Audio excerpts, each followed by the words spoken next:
Propósito na oração de Edward Bulls. Capítulo 6. Nada é impossível para a pessoa esforçada, disse um dos 7 sábios da Grécia. Vamos mudar a palavra esforçada para perseverante na oração, e o provérbio seria mais cristão e mais merecedor de aceitação universal. Estou persuadido de que somos mais deficientes no espírito de oração do que em qualquer outra graça. Deus ama tanto as orações persistentes que não receberemos muitas bênçãos sem elas. E o motivo por que Ele ama tais orações é que Ele nos ama e sabe que é uma preparação necessária para recebermos as mais ricas bênçãos que Ele anseia por conceder. Nunca orei sincera e fervorosamente por nada, mas um dia aconteceu, não importa quão distante o dia, de algum modo, de alguma forma, provavelmente a última coisa que eu teria planejado aconteceu. Adoniran Judson. Percebo que é bom perseverar nas tentativas de orar. Se não consigo orar com perseverança ou prosseguir longamente em minha oração ao Ser Divino, descobri que, quanto mais me dedico à oração secreta, mais me deleito em fazê-lo e desfruto mais do espírito de oração, e frequentemente percebo o contrário, quando, por viagem ou outro motivo, fico privado da reclusão. David Brainerd. Cristo apresenta a importunação como característica diferenciadora da verdadeira oração. Não devemos apenas orar, mas orar com grande urgência, intensidade e repetição. Não devemos apenas orar, mas orar repetidamente. Não devemos nos cansar de orar. Devemos ser exaustivos no fervor, profundamente interessados nas coisas pelas quais pedimos, pois Jesus Cristo deixou muito claro que o segredo da oração e seu sucesso está em sua urgência. Devemos apresentar com insistência nossas orações diante de Deus. Em uma parábola de primorosa qualidade e simplicidade, Nosso Senhor ensinou não apenas que os homens devem orar, mas que os homens devem orar de todo o coração e insistir sobre a questão com vigorosa energia e bravura de coração. Então Jesus contou aos seus discípulos uma parábola, para mostrar-lhes que eles deviam orar sempre e nunca desanimar. Ele disse: em certa cidade havia um juiz que não temia a Deus nem se importava com os homens. E havia naquela cidade uma viúva que se dirigia continuamente a ele, suplicando-lhe: faze-me justiça contra o meu adversário. Por algum tempo ele se recusou. Mas finalmente disse a si mesmo: embora eu não tema a Deus e nem me importe com os homens, esta viúva está me aborrecendo, vou fazer-lhe justiça para que ela não venha mais me importunar. E o Senhor continuou: ouçam o que diz o juiz injusto. Acaso Deus não fará justiça aos seus escolhidos, que clamam a Ele dia e noite? Continuará fazendo-os esperar. Eu digo a vocês, Ele lhes fará justiça e depressa. Contudo, quando o Filho do Homem vier, encontrará fé na terra. Lucas 18, 1-8. O caso dessa pobre mulher era desesperador, mas a importunação traz esperança das regiões do desespero e gera sucesso onde não existia sucesso nem condições para ele. Não poderia haver um caso mais forte para mostrar como a importunação infatigável e destemida alcança seus objetivos quando tudo mais falha. A introdução dessa parábola diz: então Jesus contou aos seus discípulos uma parábola, para mostrar-lhes que eles deviam orar sempre e nunca desanimar. Verso 1. Ele sabia que em pouco tempo os homens se tornariam pusilânimes na oração e então, para nos animar, dá esse exemplo do poder maravilhoso da importunação. A viúva, fraca e desamparada, é a personificação do desamparo, privada de qualquer esperança e influência que poderia mover um juiz injusto.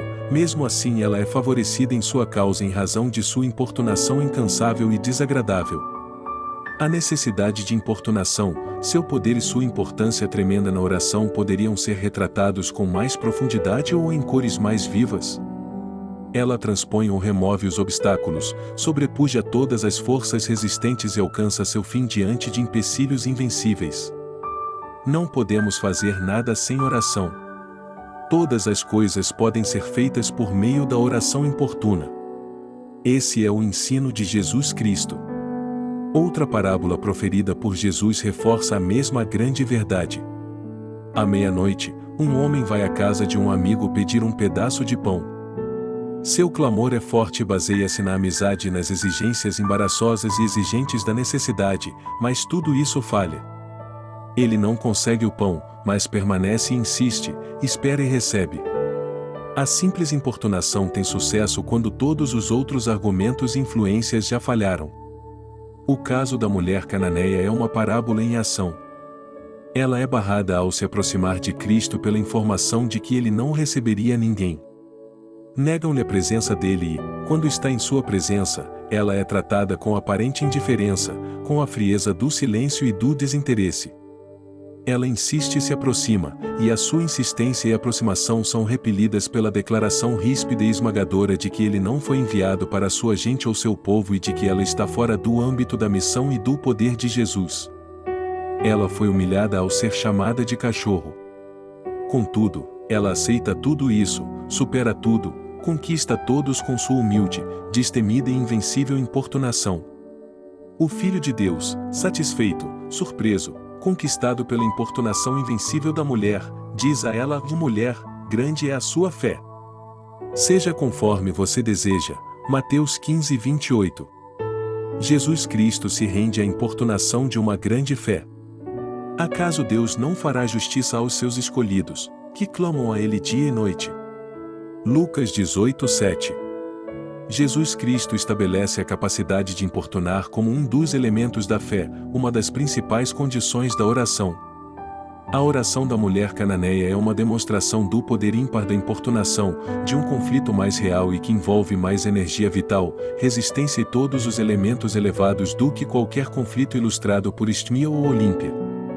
As primeiras lições sobre importunação são ensinadas no Sermão do Monte: peçam, e será dado, ou busquem, e encontrarão, ou batam, e a porta será aberta. Mateus 7:7.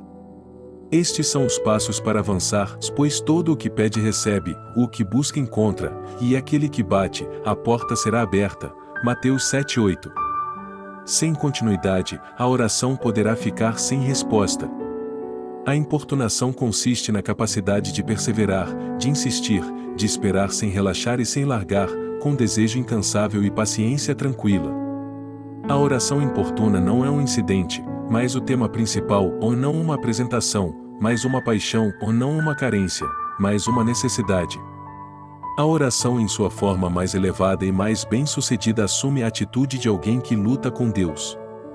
É a competição, a provação e a vitória de fé, uma vitória que não é assegurada por um inimigo, mas por aquele que prova nossa fé para que possa alargá-la, que testa nossa força para nos fazer mais fortes. Poucas coisas dão tal vigor vivificado e permanente à alma como um longo período de oração importuna. Ela cria uma experiência, uma era, um novo calendário para o espírito, uma nova vida para a religião, um treinamento militar. A Bíblia nunca se fatiga na insistência e exemplificação do fato de que o maior bem espiritual é assegurado como restituição do perfume da mais elevada forma de esforço espiritual.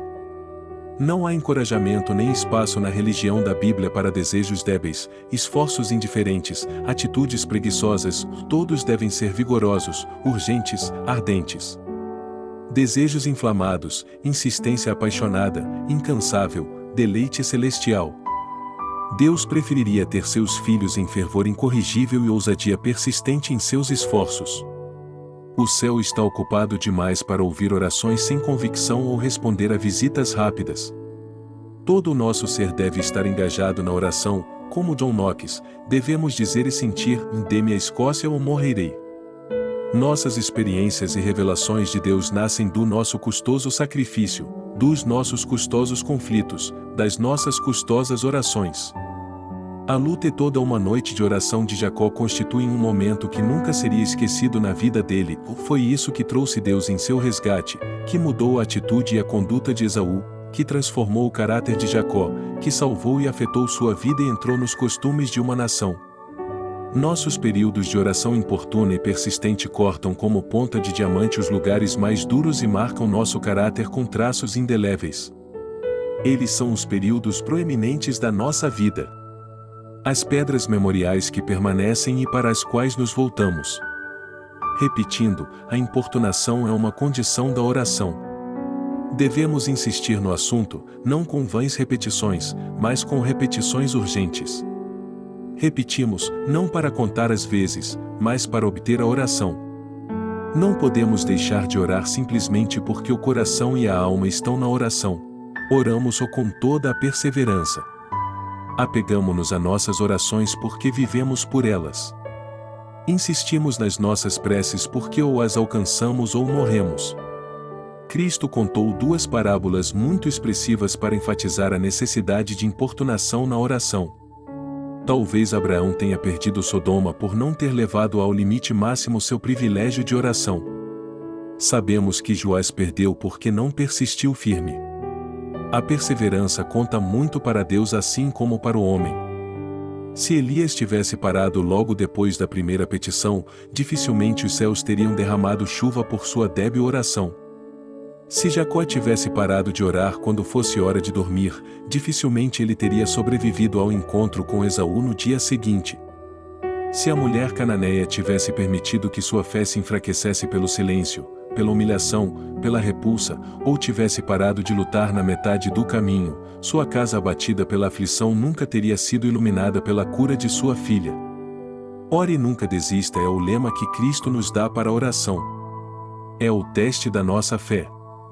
E quanto mais severo for o desafio e quanto mais longa a espera, mais gloriosos serão os resultados.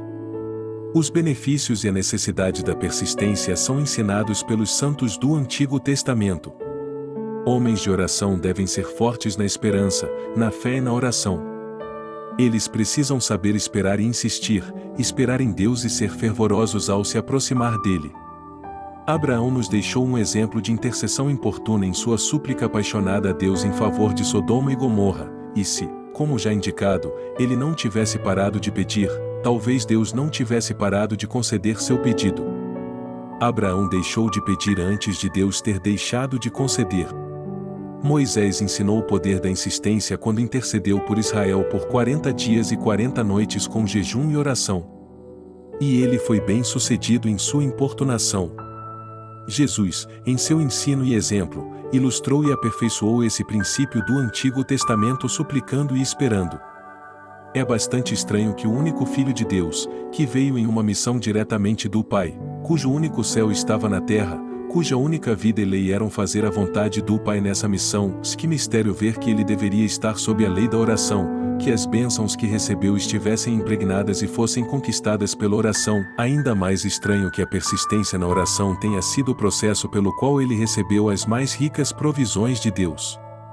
Se ele não tivesse orado com importunação, não haveria transfiguração em sua história, não haveria obras poderosas para tornar divina sua carreira.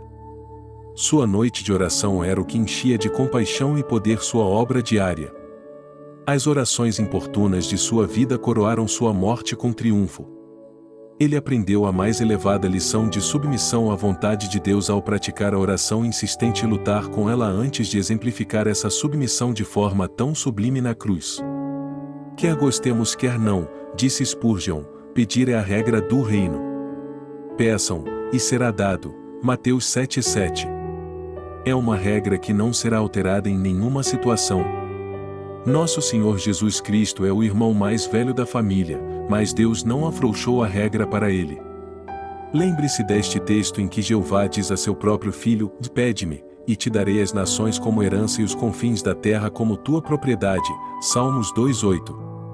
Se o Filho de Deus, real e divino, não está isento da regra de pedir para poder receber, você e eu não podemos esperar que a regra seja afrouxada em nosso favor.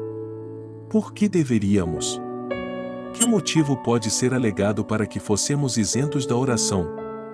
Que argumento poderia haver para o dever de sermos privados do privilégio e liberados da necessidade de suplicar? Não consigo ver nenhum. Você consegue?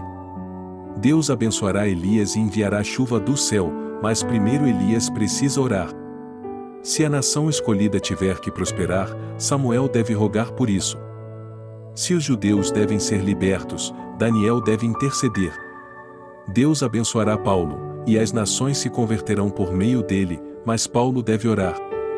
E orar, ele orou, sem cessar. Suas epístolas mostram que ele não esperava nada, a não ser pedindo por isso. Se você pode ter tudo por meio da petição e não ter nada se não pedir, insisto que você perceba como a oração é vital e peço que seja abundante na oração. Não há dúvida alguma que muitas das nossas orações falham por falta de persistência. Ela não tem o fogo e a força da perseverança. A persistência faz parte da essência da verdadeira oração.